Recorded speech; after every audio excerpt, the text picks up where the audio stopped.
friends, it's Miss Dom, and it's time for art. Today I have a video made by a special person. He is an illustrator. An illustrator is somebody that makes the pictures or the art that you find in your picture books. And so on the right-hand side is a recording by Christian Robinson, and he does a lot of illustrations for children's picture books, and he is going to show you how he is going to create a map. And the map ties in with a story that Miss Weatherall is going to read, or maybe she has already read to you. And so see if you can find that connection in the story. And the illustrator is going to talk a little bit about the story as he explains how to make the map. And so you'll get a chance to see the story, or maybe you've already seen the story that he's talking about.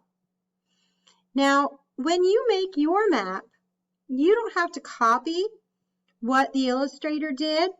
You can create your map a different way. So if you don't have a lot of extra paper to cut out and make the shapes that represent the places on the map, you can draw the places on the map.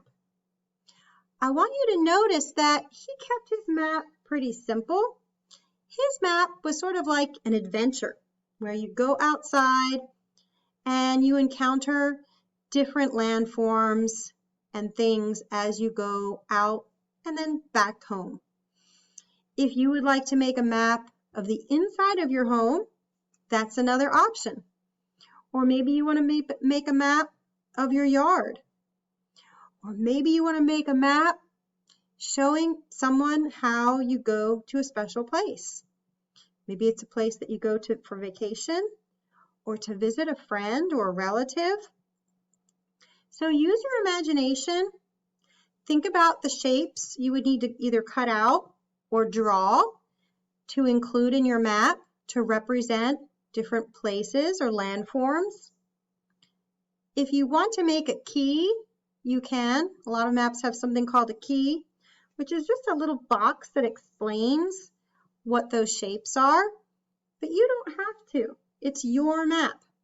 So you can decide how much detail you're going to add to it, what kinds of details you want to add to it. You can add a little path to show the direction of where somebody who's following your map might go. So a map is a piece of paper that shows you the way. So when someone is driving, they might use a map. So maps can be on a piece of paper like we're doing. And when I was your age, that's the only kind of map we could use. We'd have to get out a piece of paper and study the paper before we would go somewhere that we weren't familiar with. Today, we have GPS, and a lot of people have in their cars sort of a robot voice that tells you where to go and shows you the map as you're driving, and that's kind of new. We didn't have that when I was a kid. So maps have been around for hundreds, thousands of years so that people can tell other people how to get to different places. So where would you want to show somebody, where would you tell them to go? How would you describe it? What kinds of things would they see if they traveled and went to the place on your map? So think about that. Watch the video with the illustrator, and then make your map. And that is your art activity for this week.